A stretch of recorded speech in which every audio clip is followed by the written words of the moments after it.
गुढीपाडवा म्हटलं की सगळीकडे चैतन्य निर्माण होतं. कारण काय तर आपलं नवीन वर्ष सुरू होतं. गुढीपाडव्यानिमित्त चिमूटभर मीठ ह्या चॅनलवर मी आज कांदा लसूण विरहित पाडवा विशेष नैवेद्य थाळी बनवली आहे. सध्या बाजारात कैरी उपलब्ध असल्याने हरभरा डाळीची आंबट कैरी बनवली आहे. आम्रखंड पुरी हा आपला पाडवा पारंपरिक मेनू आलाच. जेवण खूपच गुळचट व्हायला नको म्हणून बटाट्याची भाजी केली आणि बाकी भजे आणि पापड ओघाने आलेच. सर्वप्रथम मी एका भांड्यात 300 मिलीलिटर म्हशीचे दूध एका पातेल्यात तापवायला ठेवलं. त्यात 3 केसरच्या काड्या आणि 1 वेलदोडा टाकून दूध चांगलं 2 वेळा उकळी आणून घेतलं. दूध कोमट झाल्यावर 1 चमचा दह्याचं विरजण घेऊन त्यात कोमट झालेले दूध घालून ते हलवून घेतले. केसर आणि वेलदोडा आपण दुधातच टाकल्यामुळे विरजणाला खूपच छान सुगंध येतो. 4-5 तासाने दही लागल्यानंतर ते एका सुती कापडात एका चाळणीवरती दही काढून घेतलं आणि त्याची अशी पुरचुंडी करून ते फ्रीजमध्ये एक जड भांडं ठेवून दिलं. आम्रखंड म्हटलं की आंबा आलाच. एका आंब्याची एक फोड सजावटीसाठी बाजूला ठेवून दिली आणि उरलेल्या आंब्याच्या फोडी मिक्सरच्या भांड्यात काढून त्यात 5-6 चमचे साखर घालून ते मिश्रण बारीक करून घेतलं. फ्रीजमधला चक्का एका चाळणीत काढून घेऊन त्यात मिक्सरमधील मिश्रण घालून चक्का गाळून घेतला. आता तयार झालेल्या मिश्रणात आणखीन चवीसाठी आपण 1 वेलदोडा आणि थोडेसे जायफळाची पूड करून घालणार आहोत. आपल्या आवडीप्रमाणे सुकामेवा घालून आपले आम्रखंड हलवून घेतले. आहा, आपल्या आम्रखंडाला काय छान रंग आलाय बघा. मगाशी बाजूला ठेवलेल्या आंब्याच्या फोडीचे बारीक काप करून बाजूला ठेवले.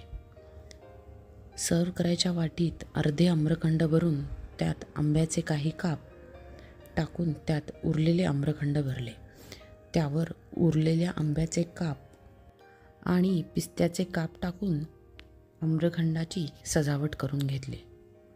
आम्रखंड आंबट होऊ नये म्हणून फ्रीजमध्ये ठेवून दिलं. आता आंबट डाळ करण्यासाठी आदल्या दिवशीच अर्धी वाटी हरभरा डाळ धुवून भिजवून ठेवली होती. सकाळी ती 1 वाटीवर झाली. ती मिक्सरच्या लहान भांड्यात टाकून त्यात एका हिरव्या मिरचीचे तुकडे टाकून ती मिक्सरवरून पल्स मोडवर ओबडधोबड बारीक करून घेतली आहे.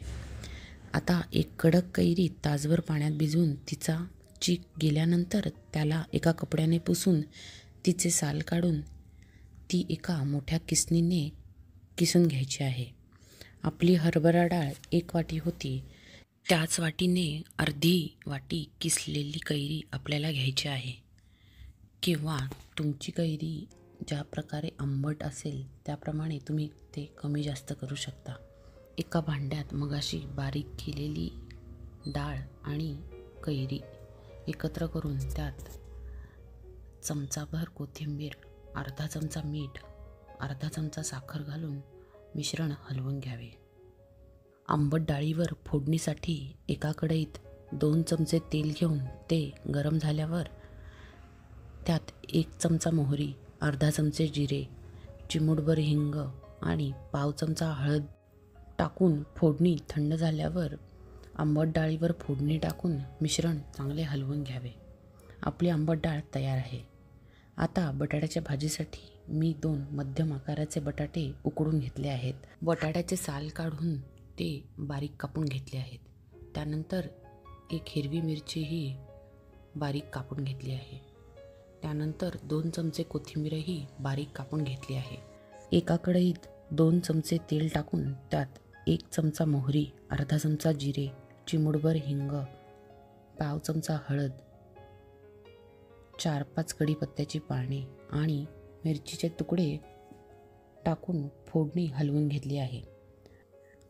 आता कढईत कापलेले बटाटे हाताने सुट्टे करून टाकले. चवीप्रमाणे मीठ टाकून भाजी हलवून घेतली. 2 चमचे कोथिंबीर टाकून परत भाजी हलवून 2-3 मिनिटे झाकण ठेवून शिजवून घेतली. आपली बटाट्याची भाजी तयार आहे. आता पुरीसाठी एका भांड्यात 1 वाटी कणिक, 1 चमचा रवा, 1 चमचा बेसन, अर्धा चमचा मीठ आणि अर्धा चमचा साखर घालून मिश्रण हलवून घेतलं. त्यात अर्धी वाटी पाणी हळूहळू टाकून कणिक घट्ट भिजवून घेतली. त्यात 1 चमचा तेल टाकून कणिक अर्धा तास भिजल्यानंतर त्याचे 6 लहान लहान गोळे तयार करून घेतले. पोळपाटावर थोडी कणिक घेऊन सर्व पुऱ्या लाटून घेतल्या. पुऱ्यांचा थिकनेस साधारण एवढा ठेवावा. त्या खूप जाड किंवा खूप पातळही लाटू नयेत. आता एका कढईत साधारण 200 ml तेल घेऊन ते मध्यम आचेवर गरम केलं. त्यात आधी लिज्जत पापड तळून घेतले. मग त्यात पुऱ्या सोडून तळून घेतल्या.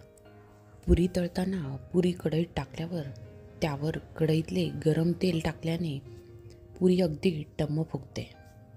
पुरी तळून झाल्यावर एका वाटीत 1 चमचा बारीक चिरलेली कोथिंबीर, 2 चमचे बारीक चिरलेली मेथी, 1 बारीक चिरलेली मिरची, 1 चमचा तीळ, 1 चमचा तांदळाचं पीठ, 3-4 चमचे बेसन, पाव चमचा मीठ, पाव चमचा हळद घालून भज्याचं पीठ कालवून घेतलं. आता गरम असलेल्या तेलातच आपण ही भजी सोडलेली आहेत. 1-2च मिनटात एक बाजू भज्यांची तळून होते. त्यानंतर भजे उलटे करून ते थोडेसे लालसर कडक झाल्यानंतर कढईतून काढून घ्यावेत. आपली गुढीपाडवा विशेष नैवेद्य थाळी तयार आहे. तुम्हा सर्वांना नवीन वर्ष सुखाचं, समृद्धीचं आणि भरभराटीचं जावं. गुढीपाडव्याच्या हार्दिक शुभेच्छा. धन्यवाद.